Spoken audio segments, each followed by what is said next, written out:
Dead on the spot ang isang lalaking 81 taong gulang matapos mabangga ng tren sa Santa Mesa Station sa Maynila.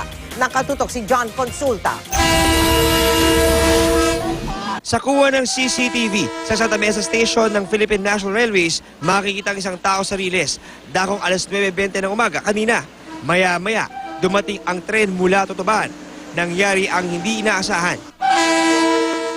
Nahagip ng tren ang likod ng biktima. Dead on the spot ang lalaki na kinilalang si Alberto Cadalo, 81 taong gulang.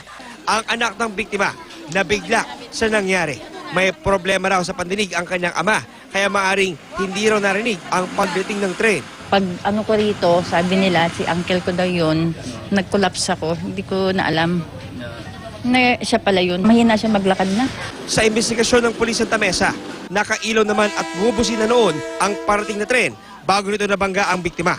Bumilis siya ng lakad, so parang nakita na rin yung tren, kaya lang inabot pa rin. Sa mismong tindahan daw ito galing yung ating biktima at nang bumili siya ng pagkain para sa kanyang apo. Tumatawid na sa rilis ng tren kung saan dumadaan ang mga tren na nanggagaling Tutuban patungo sa direksyon ng Alabang at Bicol. Pero ang kapansin-pansin, sa kabila ng pagiging matao ng lugar na to, ay wala man lang harang o tao na magbibigay babala na may parating na tren sa kanilang lugar. Dapat talaga, magkaroon talaga ng ano dito noon para, kaya parang ganun man lang. Harang. Oo. Pinakamaganda tao para makukosyon yung taong yung mga tatawid na makikipagsapala na nagmamadali. Sagot ng PNR, tutulungan nila ang pamilya ng biktima sa gastusin sa pagpapalibing at iba pang tulong pinansyal.